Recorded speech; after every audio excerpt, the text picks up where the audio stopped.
안녕하세요. 최근 엄청난 사건에 휘말리고 법원의 판결을 기다리고 있는 30대 여성입니다. 뉴스에서 나올 법한 일들이 실제 저한테 일어나고 말았습니다. 심지어 가해자와 피해자가 저와 함께 살고 있는 가족들이라면 여러분은 어떠시겠어요? 마음이 너무 복잡하고 실제로 일어난 사건이라는 게 아직까지도 믿겨지지 않습니다. 친구들을 만나 털어놓을 수도 없고 이대로 있다간 제가 정신병에 걸려버릴 것 같아서 익명으로나마 이렇게 글을 쓰게 되었습니다. 범죄 스릴러 영화처럼 충격적이고 소름 끼치는 제 사연 한번 들어보실래요? 저희 집은 부모와 저 3살 터울이는 오빠까지 4식구입니다. 저희 아빠는 회사를 운영하는 사장이셨고 그렇게 큰 회사는 아니었지만 나름 중소기업 쪽에서 꽤나 돈을 잘 벌어들이셨어요. 아빠 덕분에 저희 4식구는 부족함 없이 행복한 시절을 보낼 수 있었고 공부를 잘하며 싹싹한 성격이었던 저희 오빠는 당연하게 아빠의 뒤를 이어 운영하기 위해 더욱 열심히 회사에 대해 공부하고 배워나갔습니다. 그리고 저는 아빠의 친한 친구인 타 기업 사장님께 소개를 받아 남자친구를 사귀게 되었고 그 당시 27살이었던 저는 어린 나이임에도 불구하고 연애 6개월 만에 결혼에 골인했습니다. 착하고 다정한 성격의 소유자인 저희 남편은 애교도 많고 싹싹해서 곧잘 저희 부모님과 친밀하게 지내게 되었고요. 저희 오빠와도 따로 술자리를 가지며 대화를 나눌 만큼 예쁨을 받았어요. 모든 것이 행복했고 또 모든 것이 완벽했습니다. 두 부모님 모두 건강하시고 딱히 아빠 회사에도 어려움이 없었으며 무엇보다도 주변의 사람들과의 관계가 너무나 친밀했기 때문이었어요. 이대로 쭉 살다가 간다면 후회 없고 미련 없는 삶을 살 것 같아서 참 행복했습니다. 그러던 어느 날 즐겁고 완벽했던 가족의 인생에 폭풍이 일어났습니다.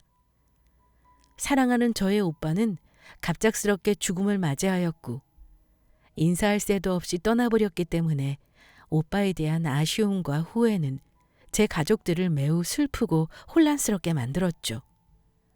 하지만 그렇게 힘들었던 시기에 항상 가족들에게 잘 대해주고 웃음을 주면서 위로를 해주던 사람이 있었으니 바로 저의 남편이었습니다. 오빠의 죽음을 진심으로 슬퍼하고 장례를 치르는 내내 함께 울어주기도 했죠. 그 후 몇 달이 지나고 서서히 오빠의 빈자리를 익숙하게 받아들이려 노력할 때쯤 남편은 그동안 숨겨놓은 자신의 마음을 저한테 슬그머니 털어놓았어요. 형님 돌아가신 지 벌써 4개월이나 지났네. 아버님은 회사 혼자서 운영하시기에 많이 벅차 보이시던데 이제 슬슬 내가 나서서 이야기를 좀 해볼까 싶은데? 뭐? 우리 아빠 회사 경영 이야기 하는 거야? 그렇지만 당신은 이미 다른 직장이 있잖아. 그래도 가족 사정이라는 게 있는데 장인어른 곁에서 늘 지켜주고 도와주던 형님이 이젠 없잖아. 나라도 아버님 곁에서 같이 도와드리고 뒤를 이어야 하지 않겠어? 아, 그 말을 들으니 일리가 있긴 하네. 그럼 내가 아빠한테 한번 직접 여쭤볼게. 우선 당신은 한 번도 아빠 회사에서 일해본 적도 없고 경영도 해본 적이 없으니 잘 배우는 자세가 필요해. 참, 나도 직장 생활이 몇 년인데 그 정도는 3개월만 배워도 금방 적응해서 할 수 있다고. 내 걱정하지 말고 장인어른한테 먼저 잘 이야기해줘. 나머지는 내가 말씀드릴게. 알겠지? 응, 알겠어. 내일 바로 우리 아빠한테 말씀드려볼게. 남편이 아빠의 진심을 도와주고 가족들을 걱정하는 마음인 것 같아 고마우면서도 한편으론 안심이 되었습니다. 그 때문에 저는 바로 아빠와 직접 만나 남편이 저에게 했던 말들을 전달했죠. 아빠는 생각에 잠시 잠기시더니 자리를 하나 만들어 놓을 테니 우선 차근차근 일을 배울 수 있도록 해주신다고 하시더군요. 아직은 높은 직위를 바로 줄 만한 자격이 충분하지 않기 때문이라고 하셨습니다. 하지만 그건 저도 같은 생각이었어요. 바로 아빠 옆자리에서 일을 하기에는 남편은 아무것도 모르고 경영에 있어서 개념도 전혀 없어 보였기 때문이었습니다. 여보, 아빠한테 말씀드려봤는데 우선 자리 하나 마련해 놓을 테니까 들어와서 일을 차근차근 배워보라고 하셨어. 그리고 나서 자격이 충분해지면 그때 다시 별도로 아빠가 이야기하실 거야. 뭐? 아이, 그래도 그렇지 사위를 어떻게 평사원하고 같이 시작을 하라고 하셔? 난 3개월이면 금방 배울 수 있는데 괜히 시간만 낭비하는 거잖아. 당신이 말 좀 잘해주지 그랬어. 흥분하지 말고 들어봐. 당신 아직 우리 아빠 회사가 정확히 뭐 하는 곳인지 어떻게 거래가 이루어지는지 경영은 어떻게 하는지 하나도 모르잖아. 그러니까 기본적인 것을 충분히 숙지하고 배워놔야 나중에 아빠 옆에서 도움을 줄 수 있는 거야. 우리 오빠도 몇 년간 공부하면서 얼마나 열심히 배웠는데 당신도 그렇게 할 각오는 해야지. 안 그래? 참, 둘 다 나를 못 믿는 것 같은데.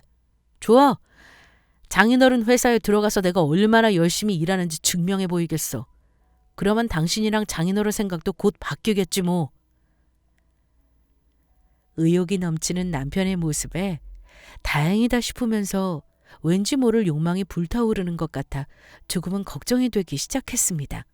그래도 항상 가족과 저를 먼저 생각하는 남편이었기에 별 생각 없이 넘겼고 남편은 이번 주부터 바로 아빠 회사로 출근을 하게 되었죠. 나름 열심히 공부하고 일을 배우며 회사 생활에 나름 빠르게 적응해 나가더라고요. 아빠한테 몰래 전화해서 물어보니 열정적으로 잘하고 있다면서 가볍게 칭찬도 해주셨어요. 그 말을 듣고 저와 엄마는 안심하게 되었습니다. 그렇게 남편이 회사에 들어간 지 5개월이 지났습니다. 그동안 별 불평 없이 회사를 잘 다니던 남편이 퇴근 후 짜증 섞인 목소리로 저에게 하소연하듯 말했습니다. 장인어른 참 너무하신 거 아니야? 5개월이나 됐으면 이제 내 실력 아실 테니까 경영인 자리 하나 줘도 될 텐데. 여보, 1년도 안 됐는데 벌써 그렇게 욕심 부리는 거야? 그리고 지금 아빠가 경영하고 계시는데 왜 당신이 그걸 할 생각을 해? 몰라서 물어? 당연히 내가 회사 물려받아야 하니까 그렇지. 형님도 안 계신 마당에 아버님 돌아가시거나 물러나시면 누가 경영해? 아예 모르는 사람한테 맡기시려는 건 아닐 테고. 나밖에 없잖아. 그래, 아빠 생각은 잘 모르겠지만 그럴 수도 있겠지. 그래도 아직은 때가 아니니까 욕심내지 말고 우선 차근차근 일 배우라는 거야. 못해도 3년은 기다릴 수 있는 거잖아. 3년? 부재 못하러? 어차피 내가 물려받게 될 회사인데 그냥 지금부터 경영에 대해서 노하우 알려주시고 천천히 가르쳐주시면 더 빠르게 할 수 있는데 왜 이렇게 답답한 길을 선택하신 건지 내 생각으로는 전혀 이해가 안 가서 그래. 아빠의 의견과 생각은 전혀 들어보지도 않고 막무가내로 자신이 회사를 물려받을 거라고 자신 있게 말하는 남편을 보니 점차 불안해지더라고요. 의욕이 욕심으로 변해 있었고 꿈은 욕망으로 자리를 잡아 곁에 있는 사람들을 매우 힘들고 피곤하게 했습니다. 그날 이후 남편은 점점 변해갔고 이미 회사를 물려받을 사람처럼 직장 사람들을 은근히 무시하며 갑질을 하고 다닌다는 소문도 돌더라고요. 물론 그 소식은 아빠가 저한테 말씀해 주셨고 날이 갈수록 사태가 심각해지는 것 같았습니다. 연희야, 박서방이 요즘 회사에 대한 소문이 안 좋다. 내가 자기한테 회사를 물려준다고 이미 확정했다는 둥, 이미 경영권은 자기한테 있다는 둥, 이상한 헛소문을 퍼뜨리고 다닌다고 하더구나. 뭐라고요? 아니 대체 이 사람이 요즘 왜 이러지? 안 그래도 최근에 계속 자기가 무조건 아빠 회사 물려받을 거라고 자신 있게 말하고 다니는 건 저도 알고 있었어요. 아무리 앞서가지 말라고 그렇게 말을 해도 참... 직원들한테 갑질까지 한다는구나. 내가 진짜 창피하고 미안해서 직원들 앞에 얼굴을 둘 수가 없어. 내가 너한테만 미리 이야기하는 거지만 나 박서방한테 회사 물려줄 생각 전혀 없다. 정말요? 저는 아빠가 남편을 회사로 들이시고 칭찬하시길래 지금 당장은 아니더라도 언젠가는 물려주실 줄 알았거든요. 내가 박서방한테 회사 물려줄 생각 없다니까 조금 섭섭하니? 아니요, 아니에요, 아빠. 내가 회사 경영에 대해 뭘 안다고. 아빠가 생각이 있으니까 그런 거겠죠. 요 근래 남편이 직원들한테 대하는 모습 때문에 생각이 바뀌신 거예요? 설마 이미 예전부터 전문 경영인을 알아보고 있었단다. 박서방이 회사에서 하는 일을 보니 물론 잘하긴 하지만 경영인으로는 많이 부족하더구나. 감정적이고 기업들의 분위기를 읽는 능력도 현저히 떨어지고. 그러니 어쩌겠니? 아무리 가족이라고 해도 자격이 부족하면 어쩔 수 없지. 그렇네요. 남편한테 이 사실을 알려줘야 할 텐데. 많이 실망할 것 같은 모습을 생각하니 벌써 마음이 조금 심란하네요. 연이 네가 말하기 어려우면 내가 직접 날 한번 잡아서 말해보마. 회사를 물려주진 못하더라도 박서방 충분히 능력 있는 사람이니까 부장 자리 정도는 감당할 수 있을 거다. 고마워요, 아빠. 우선 나도 남편한테 조금씩 귀뜸을 해볼게요. 혼자서 너무 스트레스 받거나 고민하지 마시고요. 알겠죠? 아빠와의 대화를 마치고 집으로 돌아온 저는 이 상황에 대해서 시간을 끌 필요가 없을 것 같다는 생각이 들었습니다. 더 욕심이 생기기 전에 아빠와의 사이가 멀어지게 하지 않기 위해서 바로 말을 해줘야 했습니다. 그래서 남편과 하루 시간을 잡고 술을 한 잔 곁들이며 오랜만에 속 깊은 이야기도 하면서 조용히 시간을 보냈죠. 당신 요즘 일하느라 많이 힘들지? 아빠가 당신 칭찬 참 많이 하셨어. 의욕도 넘치고 부장 자리 넘겨줘도 충분히 감당할 거라면서. 우리 남편 진짜 대단하네? 아유, 장인어른도 참. 내가 겨우 부장 자리 하나 받자고 그동안 열심히 일한 줄 아시나? 이제 슬슬 경영권 이야기 한번 꺼내봐야겠어. 벌써 회사의 소문으로 다 퍼진 마당에. 아, 여보. 그 경영권 문제 말인데 회사 사람들에게 다시 정정해야 할 것 같은데? 뭐? 왜? 나 이미 나한테 충성을 바칠 사람들 많이 모아뒀는데? 당장은 아니더라도 조만간에 물려받을 회사인데 굳이 정정할 필요가 뭐가 있겠어? 괜히 이랬다 저랬다 하는 게 직원들 보기에 더 쪽팔린다고. 당신은 우리 아빠하고 상의 한 번 안 하고 의견도 물어보지 않았으면서 왜 혼자 앞서 나가? 왜 당연히 당신이 물려받을 것처럼 생각 없이 행동을 하고 다녔냔 말이야. 당신 갑자기 왜 그래? 내가 회사 물려받는 건 당연한 거고 당연히 장인어른도 가족인 나한테 물려주시는 게 당연한 거잖아. 그게 왜 당연한 건데? 내 말 잘 들어. 우리 아빠 당신한테 회사 안 물려주실 거야. 이미 전문 경영인도 알아보고 계셨고 아빠 나름 계획 다 해놓으셨다고. 그러게 왜 제일 중요한 아빠 생각은 물어보지도 않고 혼자 이리저리 설치고 다녀. 뭐? 장인어른이 직접 그렇게 말씀하셨어? 아니 그럼 왜 나를 회사를 부르신 거야? 회사 물려주지도 않으실 거면 왜 나를 불러서 그동안 부려먹은 거냐 말이야. 말은 바로 해. 당신이 직접 들어가겠다고 했잖아. 오빠 죽고 나서 아빠 혼자 힘들게 일하는 거 걱정된다면서 도와드리겠다고 한 거잖아. 이제 와서 그게 무슨 소리야? 그러니까 어차피 형님 살아계셨으면 그 회사 형님한테 물려줄 거 아니었어? 형님 죽고 나서 그 자리 지킨 건 나니까 당연히 나한테 줄 거라고 생각하고 들어간 거야. 그게 본심이었구나. 애초에 아빠를 도와드리려는 마음이 아니라 회사를 물려받을 생각으로 들어온 거야? 그래, 회사 경영 욕심은 누구나 생길 수 있어. 그런데 회사 주인인 아빠 생각이 그게 아니라면 당신도 그 생각에 따라야 하는 게 맞아. 서운한 마음 알겠지만 이제 그만 욕심 버려, 여보.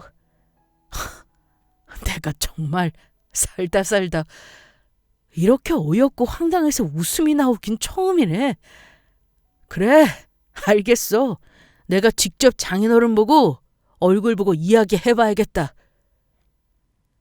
그렇게 다음 날 아침까지 흥분을 가라앉히지 못한 남편은 출근을 하자마자 아빠 사무실로 무작정 찾아가서 불만을 털어놓았고, 그 당시 남편의 모습은 지금까지 착하고 애교 많은 사람이라고는 상상할 수도 없을 만큼 쎄한 모습이었다고 해요. 장인어른, 어제 연희한테 이야기 다 들었습니다. 다른 전문인 경영인을 구하셨다고 들었는데 사실입니까? 제가 뭘 더 어떻게 해드리길 원하시는 거예요? 박서방, 우선 흥분하지 말고 자리에 앉게. 목소리도 좀 낮추고. 여기 보는 눈과 듣는 귀가 많아. 우선 연희한테 들은 말은 사실이야. 자네는 능력은 있지만 회사를 경영하기에는 어려움이 있어 보여. 제가 대체 뭐가 부족해서요? 아니, 아무리 부족하다고 해도 제가 더 공부하면 되잖아요. 가족도 아닌 완전히 모르는 사람한테 회사를 넘기는 건 너무 불안하시잖아요. 안 그러세요? 박서방, 우리 아들이 살아있을 때 나하고 같이 일을 하면서 했던 말이 있어. 아버지가 보시기에 내가 경영인으로서 부족하다면 굳이 나한테 주지 않아도 된다고. 회사를 더 잘 이끌어 나갈 수 있는 사람이 아버지 주변에 있다면 나는 신경 쓰지 않아도 된다고. 그 말을 듣고 나는 아들 앞에서 부끄러워졌었네. 그동안의 모든 핏줄한테 의지하고 무조건적으로 아들과 가족한테 준다는 생각으로 일을 하고 있었구나. 더 제대로 된 회사 경영에는 초점을 두지 않았구나 하고. 아니, 장인어른, 가족한테 맡기는 것이 회사를 위한 일 아닙니까? 가족이라면 불안할 필요도 없고 오히려 좋은 거잖아요. 조금 부족한 부분이 있다고 하더라도 눈 감아주고 더 가르쳐 주신다면 상관없는 거 아닌가요? 그럼 그렇게 부족하고 자격 미달인 경영인 밑에서 일하는 모든 직원들은 대체 무슨 죄인가? 경영인이 된 자네야 뭐라고 할 사람이 없으니 편안하게 일하겠지만 자네의 부족함 때문에 굳이 안 해도 될 고생을 하는 직원들은 대체 무슨 죄냐 말이야. 그건 자네가 나한테 섭섭한 마음을 가지는 건 내가 충분히 이해 안 해. 회사에 들어온 이후야 어찌됐건 나한테 도움을 줬던 건 사실이니까. 내가 부장 자리는 자네한테 믿고 맡기겠네. 아니, 맡아주게. 이건 내가 자네한테 부탁하는 거야. 지금 당장 이야기하지 않아도 좋아. 자네도 마음 정리가 필요할 테니까 천천히 생각해보고 나한테 말해주게. 그리고 회사 사정과 이렇게 할 수밖에 없었던 나를 좀 자네가 이해해주게.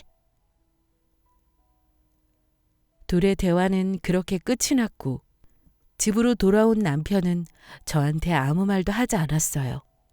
그리고는 당분간 친정에는 가지 않겠다고 하더군요. 아마 저희 아빠 얼굴이 보기 불편했겠죠. 저도 굳이 억지로 가지 않아도 된다고 했습니다. 남편도 나름 생각 정리가 필요할 테니까요. 부모님께도 남편의 사정을 이해해달라고 미리 말씀드렸습니다.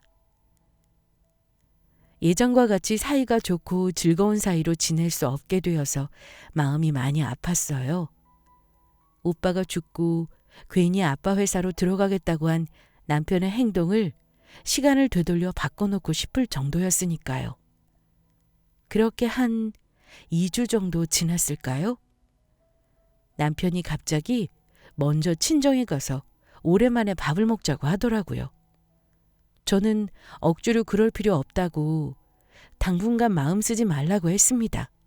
하지만 남편은 갑자기 무슨 바람이 불었는지 이미 훌훌 털어버렸다고 말하고는 당장 내일 저녁에 고기를 사들고 가자는 거예요.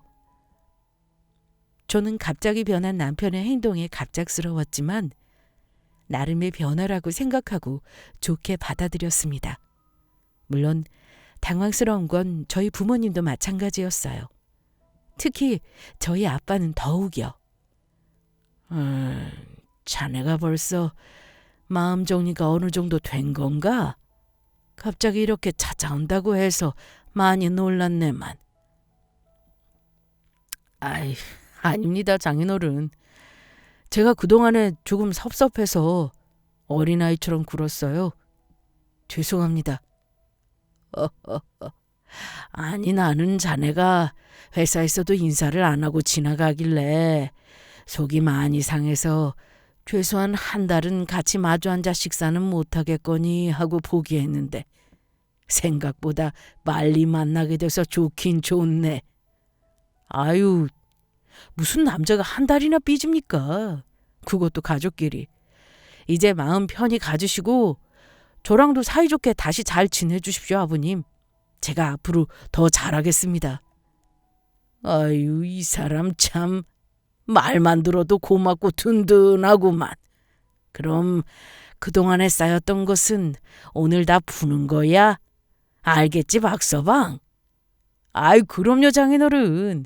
자, 오늘처럼 기념적인 날엔 가볍게 한잔 해야죠. 제 술 한 잔 받으세요.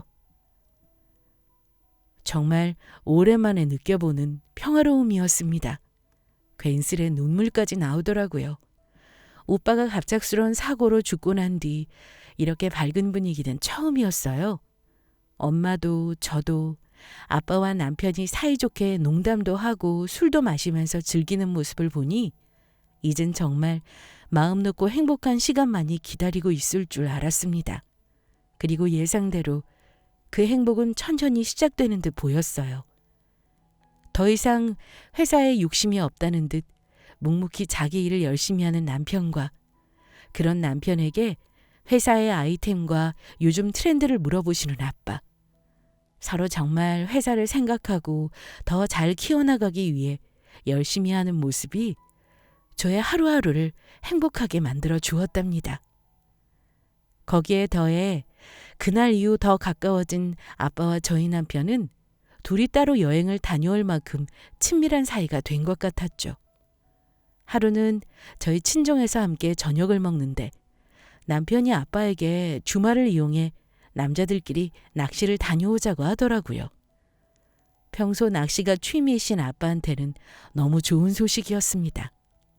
장인어른, 저희 이번에 휴가 좀 내고 같이 섬으로 가서 바다 낚시하고 오는 거 어떠세요? 자네도 낚시를 좋아했었나? 전혀 몰랐는데.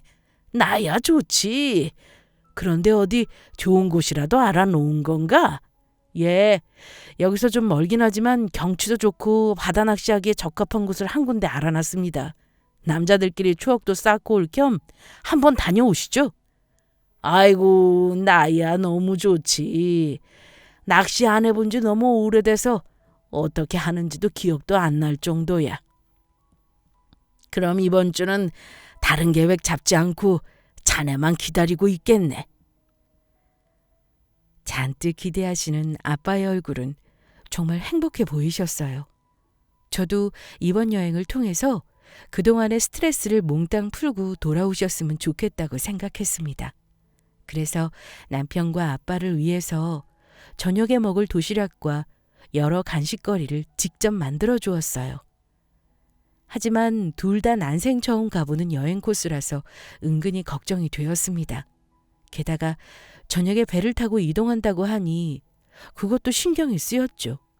그래서 남편에게 잘 도착하게 되면 인증샷이라도 보내달라고 부탁했고 출발 후 몇 시간이 지나자 카톡으로 사진 한 장이 도착했습니다. 장인과 사위가 나란히 어깨동무를 하고 배 위에서 찍었더라고요. 보기 좋아서 남편에게 여행 도중 사진을 여러 장 찍어서 더 보내달라고 말했어요. 하지만 그 후 전혀 답장이 없었고 사진도 그 후로 보내주지 않았습니다. 물론 전화도 받지 않았고요. 둘이서 너무나 재미있게 시간을 보내느라 핸드폰 볼 시간도 없나 보다 싶어서 더 이상 두 사람의 여행을 방해하지 않기로 했어요. 하지만 토요일 오후 2시 정도 되었을까요? 갑자기 남편이 혼자 집으로 돌아왔더라고요. 당신 왜 벌써 왔어? 며칠 있다가 온다더니 하루 만에 온 거야? 갑자기 급한 일이 생겨서 나만 어쩔 수 없이 왔지 뭐. 간만에 좀 쉬려고 했는데 휴가를 내도 회사에 일이 생기면 어쩔 수 없다니까.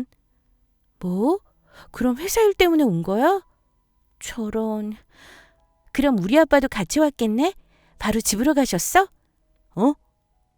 아니, 장인어른 거기 섬이 너무 좋다면서 마저 낚시하고 오신다고 해서 혼자 왔지. 거기가 워낙 경치도 좋고 이렇게 하루 만에 바로 돌아오기에는 아까운 곳이라서.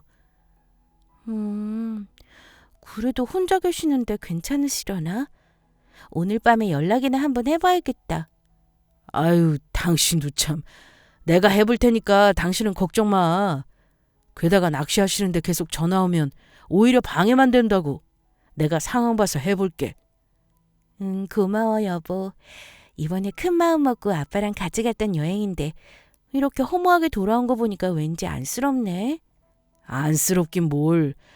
장인어른이라도 신나게 낚시할 수 있게 해드린 것만으로도 난 만족해. 저는 남편의 말만 듣고서 한동안 안심하고 있었습니다.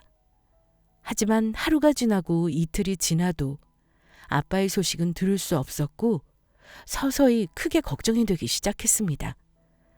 남편에게 물어보니 자기하고도 연락이 안 된다면서 불안해하더라고요.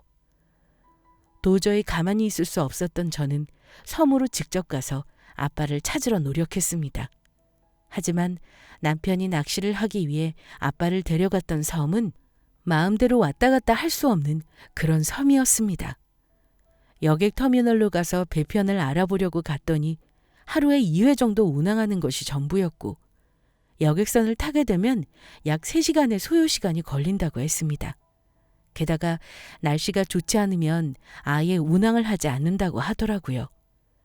심지어 이곳은 날씨가 수시로 바뀌어 일주일에 한 번 배가 운항할 때도 있을 만큼 가기 힘든 섬이라고 하셨죠. 그 말을 들은 저는 더욱 심하게 걱정이 되기 시작했고 사비를 덜어서 제발 아빠를 찾아달라고 부탁드렸습니다. 그렇게 아빠를 찾아서 섬을 뒤져보고 경찰들과 샅샅이 찾아봤지만 그 어디에도 아빠의 모습은 보이지 않았습니다. 그렇게 일주일이라는 시간이 지나도록 행방을 알 수 없게 되자 수색을 하던 경찰들과 주위 사람들은 저희에게 더 이상은 어려울 것 같다면서 유감을 표하더라고요. 그 순간 저는 다리에 힘이 풀리며 눈물이 왈칵 쏟아졌고 소식을 들은 엄마도 알아 누우셨죠. 남편 역시 긴 한숨을 내쉬면서 저를 위로해 주었습니다. 그리고 여기저기 전화를 돌리면서 바로 회사에 가봐야겠다고 하더군요. 당신 지금 우리 아빠 실종되는데 일이 손에 잡혀? 정말 이대로 포기할 거야? 아직 살아계실 수도 있잖아. 그러니까 같이 다시 잘 찾아보자. 여보, 당신 심정은 충분히 이해해. 하지만 벌써 일주일이나 지났고 경찰들이 몽땅 그 섬을 뒤지고 찾아봐도 장인어른의 행방은 어디에도 없다잖아. 그 말은 이미 돌아가셨다는 말과 다름없다고. 제발 그렇게 말하지 마. 아직 죽었다는 증거도 없잖아. 우리라도 다시 가서 찾아보자. 이대로 아빠까지 잃을 순 없어. 여보, 제발 부탁이야. 여보, 지금 급한 거 회사를 정리하는 거야. 돌아가신 장인어른도 이 회사를 잘 이끌어가길 바라실 거라고. 내가 얼른 가서 정리하고 어느 정도 회사 일 마무리되면 그때 다시 찾아오자. 당신은 아직도 그게 우선이야? 어떻게 아빠가 당연히 죽었을 거라고 자신 있게 말할 수 있어? 의심도 안 해보고 이미 죽은 사람 취급해서 회사를 여보 이름으로 돌려놓는 게 아빠가 원하는 일이라고 생각해? 정말 실망이야, 당신. 그런 말이 아니잖아. 그럼 이 회사를 그냥 경영 없이 둬? 그렇게 되면 손해가 얼마나 나는지 몰라서 그래? 당장 산 사람은 어떻게든 먹고 살아야지. 가장의 무게란 이런 거야. 당신이 그걸 알기나 해? 더 이상 화를 낼 힘도 남편과 대화할 힘도 남아있지 않던 저는 혼자 방으로 들어갔습니다. 그렇게 침대에 누워 아빠에 대한 걱정과 그리움으로 울다 지쳐 잠이 들었어요. 얼마나 잤을까. 벌써 날이 어두워졌고 10시가 넘은 상태더군요. 남편은 여전히 회사에서 바쁘게 준비 중인지 집에 없더라고요. 물이나 마실까 싶어 부엌으로 가는데 갑자기 초인종이 울렸습니다. 인터폰으로 확인을 한 순간 저는 소리를 지르고 말았어요. 실종된 아빠가 파김치가 된 모습으로 저희 집 문 앞에 서 있었습니다. 저는 얼른 문을 열고 아빠를 맞이했어요. 덥수룩한 수염에 마른 얼굴, 초췌한 모습으로 울면서 저를 꼭 안아주셨고 저는 어린아이처럼 소리내어 펑펑 울었습니다. 아빠는 제 등을 쓸어내리면서 달래주셨어요. 어느 정도 진정이 된 저를 보고는 남편은 어디 있냐며 조심스럽게 물어보셨습니다. 그리고 저에게 충격적인 이야기를 해주셨고 전 정신이 아찔했어요. 아빠, 대체 어디에 있었던 거야? 얼마나 걱정했는지 알아? 섬을 이잡듯이 아무리 뒤져봐도 보이지도 않고 다들 아빠가 죽은 것 같다면서. 나 정말이지. 진짜로 죽을 뻔했어. 정말 천운으로 살아온 거야. 그 망할 놈의 새끼가 감히 나를... 망할 놈의 새끼라니 우리 남편 말하는 거야? 아빠 남편도 노력 많이 했어. 아빠 찾으려고 나랑 같이 경찰서도 가고 할 건 다 했단 말이야. 그나저나 아빠 돌아왔으니까 남편한테 전화해야겠다. 잠시만 기다려. 안 돼, 연희야. 하지 마. 그 새끼 내가 살아온 거 알면 바로 도망칠 거야. 내가 일부러 경찰들에게 말하지 말라고 했어. 여기에 말없이 불쑥 나타난 것도 그 망할 놈 잡으려고 몰래 온 거라고. 아빠, 대체 그게 무슨 말이야? 남편을 왜 잡아? 놀라지 말고 들어라.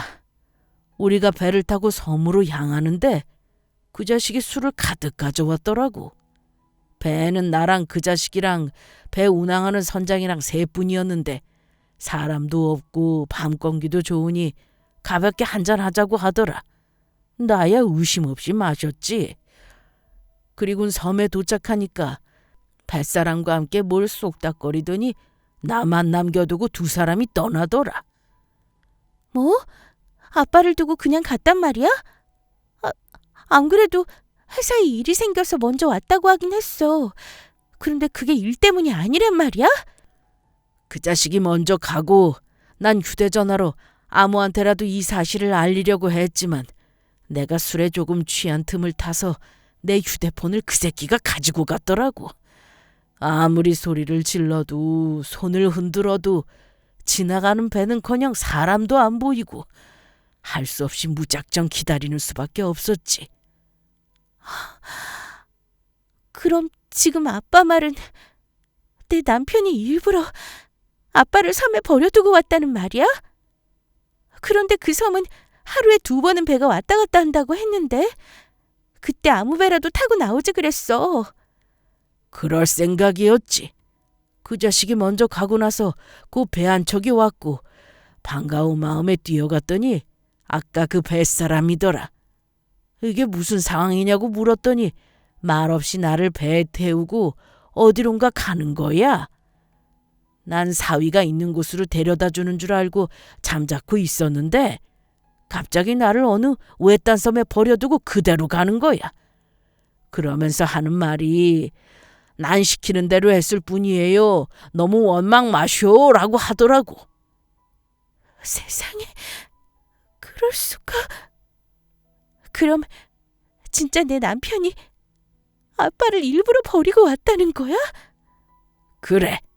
그래서 걔를 경찰로 끌고 가려고 일부러 너한테도 연락하지 않은 거야.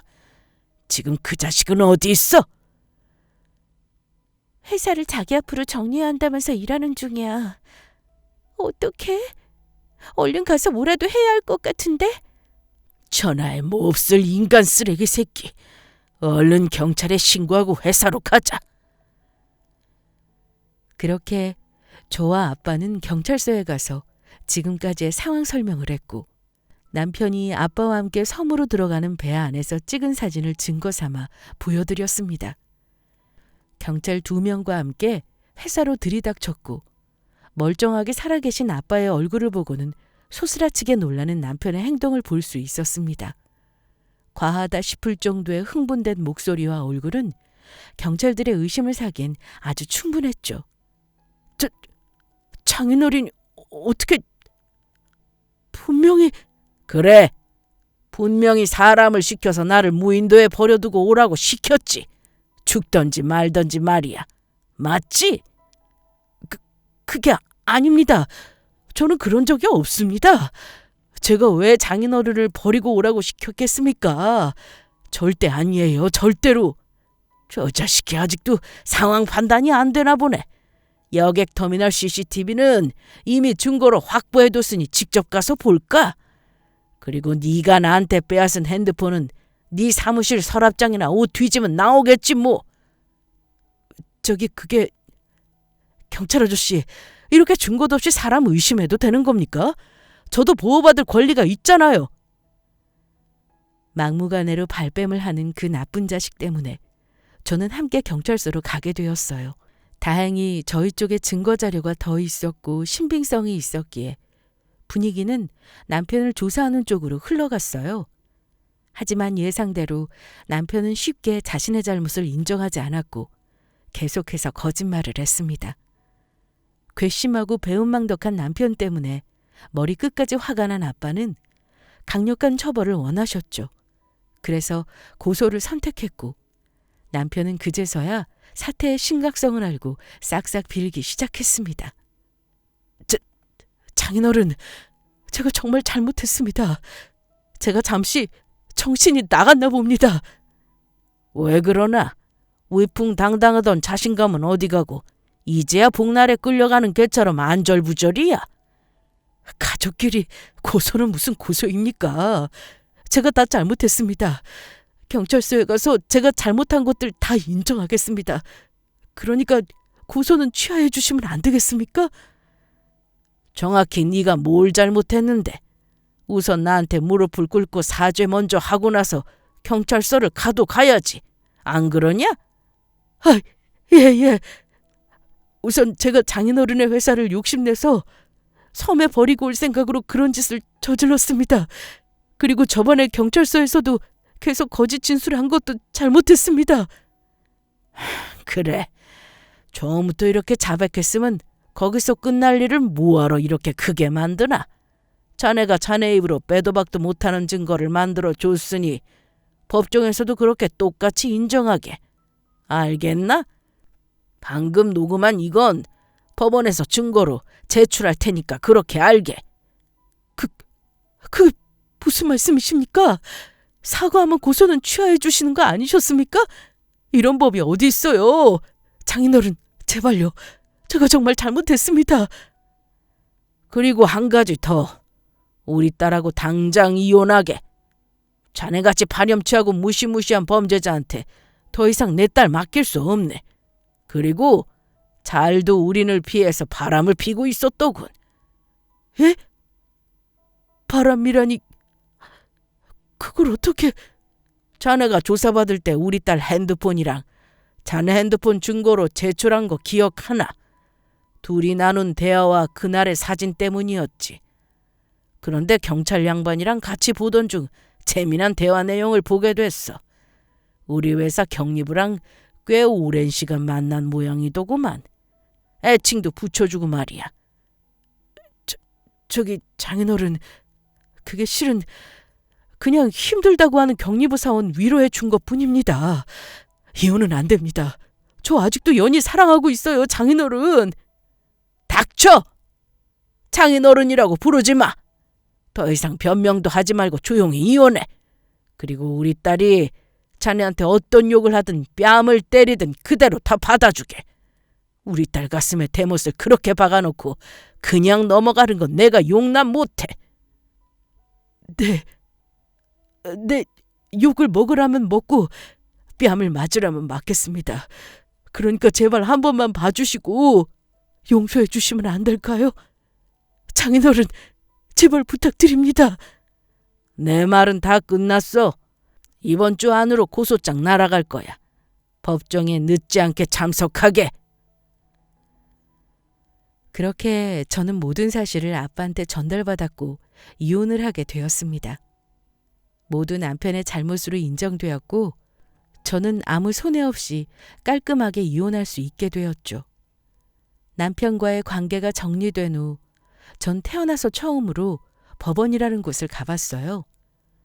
분위기가 엄숙하고 공기도 차가운 게 다시는 가고 싶지 않더라고요. 판결은 아직 정확하게 나오지 않았지만 가해자가 직접 자수했던 녹음 파일 덕분에 저희 가족이 이길 것이라는 확신이 들어서 지금은 마음 편하게 지내려고 노력 중에 있답니다. 이 글을 쓰면서도 오늘 일어난 일처럼 소름이 돋고 아찔했습니다. 그런 나쁜 놈과 함께 결혼 생활을 했다는 것도 너무 싫고 창피했어요. 저 때문에 아빠도 그런 큰일을 겪게 한 것 같아서 죄송스러웠고요. 어디 가서 쉽게 이야기할 수도 없고 이곳에 사연을 쓰면서 조금이라도 위로를 받고 싶네요. 부디 우리 가족한테 큰 상처와 잊지 못할 기억을 안고 살아가게 만든 그 나쁜 놈을 크게 벌해 주셨으면 좋겠습니다. 그래야 조금은 이 분이 풀릴 것 같아서요. 제 사연은 여기까지입니다. 감사합니다.